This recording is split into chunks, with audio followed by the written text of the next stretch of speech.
Hello, good morning. We are going to start part 4. It's called Wicked Strange. Here is the photo. Oh, that page keeps falling out. I'm going to have to glue it in or some shit. Wicked Strange. A soul of water, a soul of stone, a soul by name, a soul unknown. The hours unmake, our flesh, our bone. The soul is all and all alone. A verse inscribed by an anonymous hand on a boulder of Vespers rock. Chapter 22, In Gallows Forest. Yeah, it's pretty cool.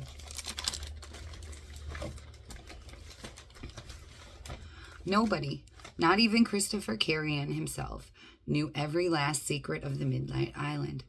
The place was a labyrinth, with its columns of black rock and its fathomless lakes, its mines, its forests, its steeps, and its plains. It was the hiding place of countless ancient mysteries. Indeed, he'd heard it said that every fear that had ever chilled the human heart was here on Gargassium, all assembled at the terrible hour when the past slips away from us and we are left in dark, not knowing what will come next, if anything. Tonight, Carrion was out walking amongst Gargassium's horrible splendors, meditating on what he had seen through the eyes of the moth he had conjured out of human dust on Vespers Rock. He'd witnessed the flight to the Yebadim Day, and of course he had seen the girl standing there on the tower of the great head, studying the islands. He had taken pleasure in the look of terror on her face as his creation, guided by shape, had swooped down to catch hold of her and carry her off. The journey back to midnight had begun. Things had been going very well. Then had come the appearance of the balloons and the attack on the moth. Carrion had watched the approach of the vessels in the state of impotent fury, listened in horror as their bolts flew. He'd heard Mendelssohn ordering the moth to descend, presumably in the hope of outmaneuvering their pursuers, but it was a lost cause. One of the bolts had struck home, wounding the moth's telepathic powers. The images in Carrion's mind's eye had gone blank. He didn't care about the fate of the moth. It had been raised from dust and light and would now to dust and light return. Nor did Mendelssohn's shape survival matter to him. All that concerned him was the moth's freight, the girl it had abducted from the tower of the Yebadim Day. Though he'd only caught a brief glimpse of her, and her face had been obscured by some device she was wearing over her eyes, he had felt an extraordinary rush of recognition at the sight of her. She was somebody special, somebody important, perhaps even somebody for whom he could feel love. But even as his heart quickened at the sight of the girl, his head had cautioned him to be careful. He had not had pleasant experiences where love was concerned. It could break your heart if you weren't careful. It could make you feel so lost, so confused, and so worthless that life didn't seem worth living. This wasn't something he knew from the books. These were the bitter lessons of his life. He decided to take further on this. So rather than return to the 12th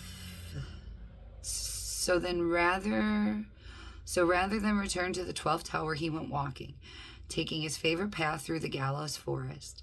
As he proceeded, his thoughts inevitably turned from the girl that he had seen on the towers of the Yebadim Day to the other special one, the one who had caused him so much grief, his Princess Boa. Though it was many years since she had hurt him, he still wore on his heart the scars she had left there. In his eyes, she had been beautiful beyond words, a creature of infinite charm and sweetness of nature.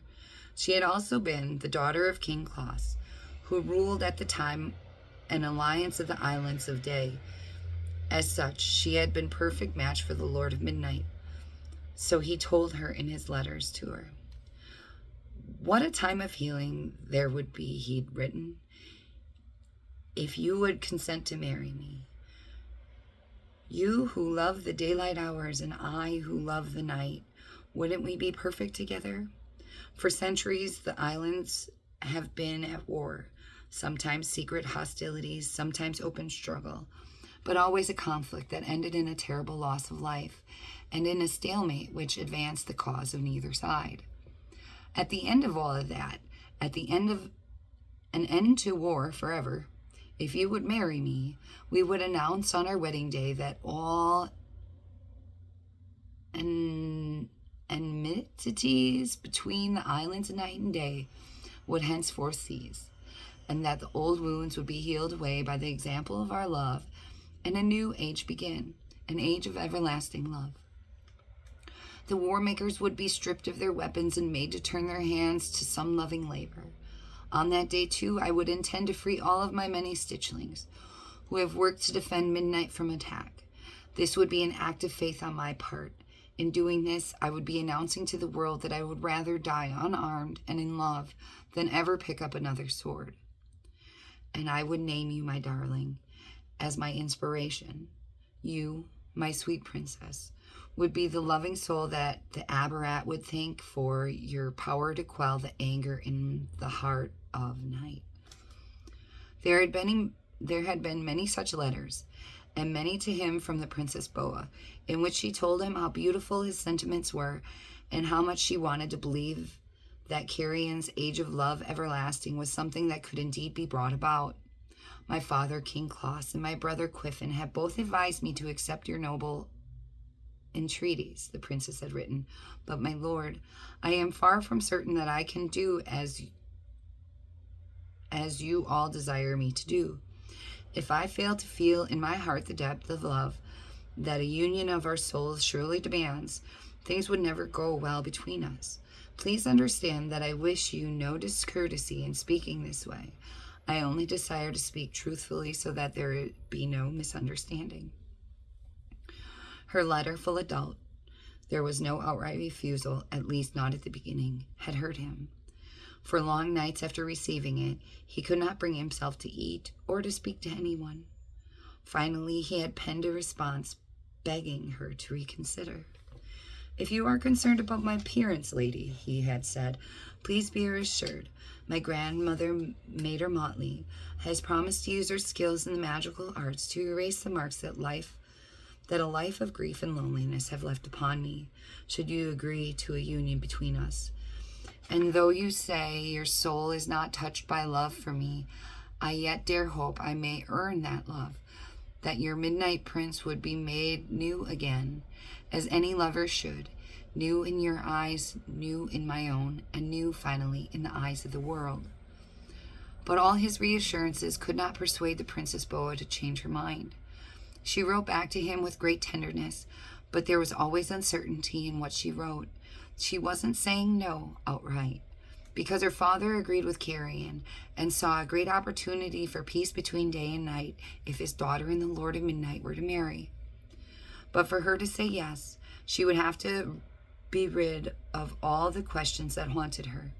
She had dreams she had written that did not reassure her. He had written back, asking her what dreams these were. The Princess Boa had not been specific in her response. She'd only said that the dreams frightened her, and though she did not doubt Carrion's good and honorable intentions toward her, she could not put these visions out of her head. As he walked through Gallows Forest, the vultures and the ravens kept pace with him, the ravens flying from tree to tree overhead, and the vultures hopping at his feet, flying between themselves for the place closest to his heels. He remembered how he had labored over the letters he had written back to her, determined to convince her that the dreams she was having were of no significance, and that she should take comfort in his undying devotion to her. I will protect you, he had written, from any power that threatens you. I will put myself between you and death itself. Please, lady, be assured, there is no demon in air, earth, or sea that can threaten you. Whenever he had sent the letter to her, there had always been a trial by hope while he had waited for her reply. And then a terrible moment when that reply finally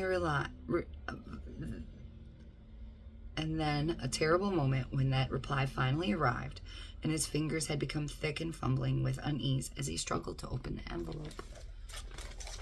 Pictures.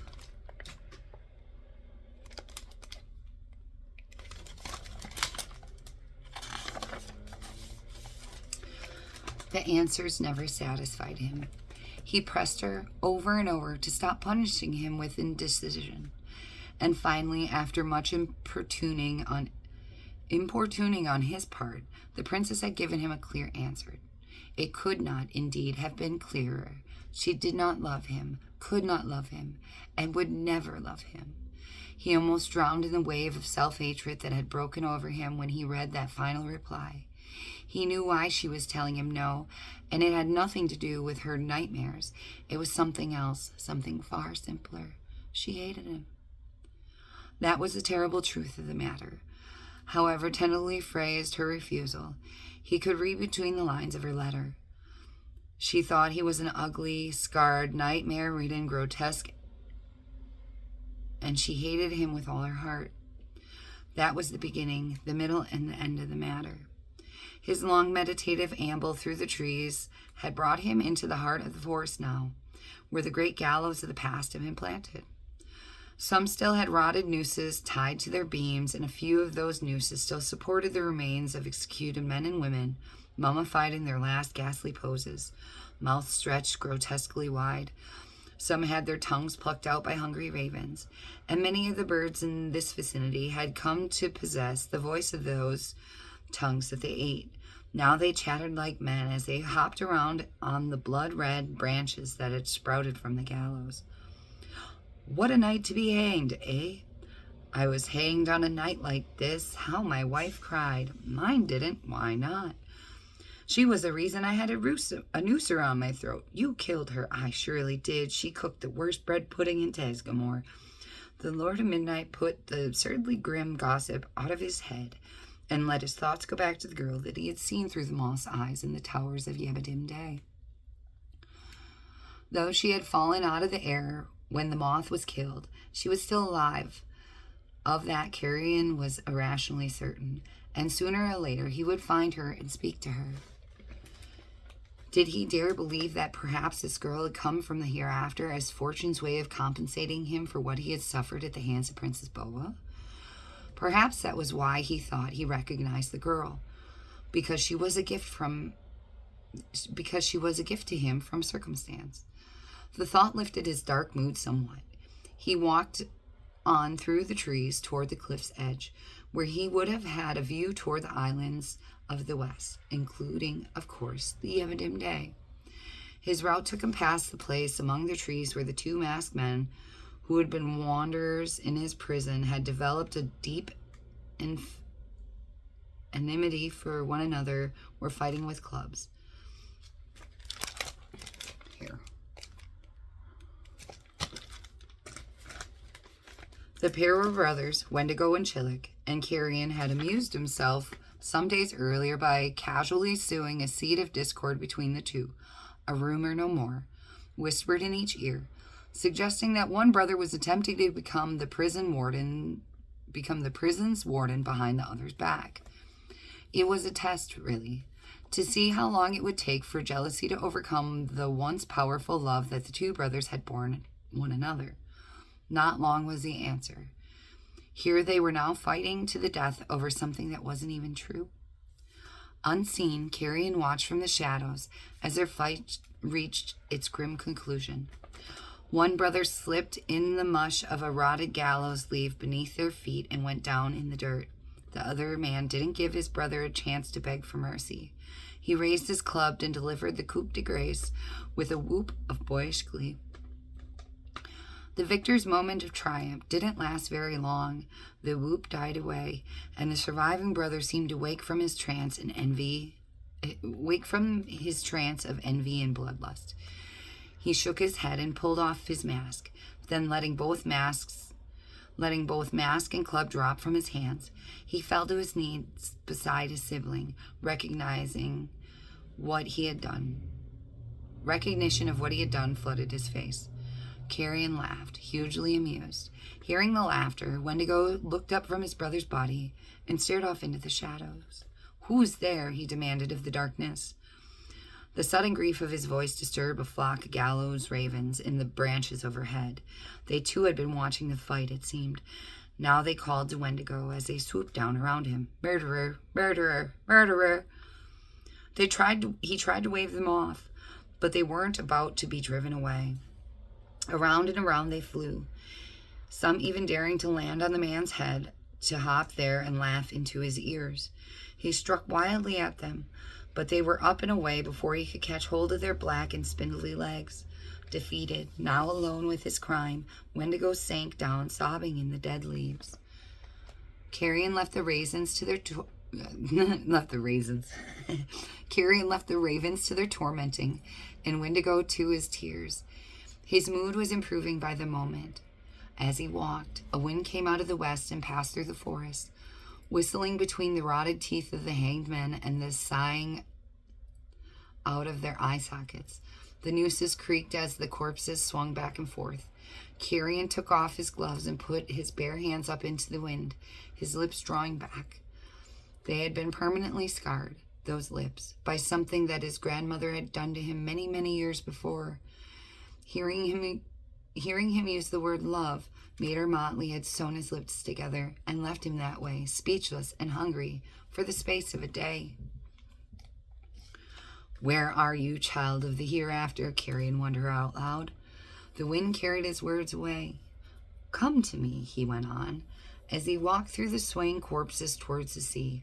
"I won't hurt you, child, I swear, on the tomb of my beloved." And still the wind took his words, and he let it. Perhaps his gift from the hereafter would hear what he was telling her and do as he was asking.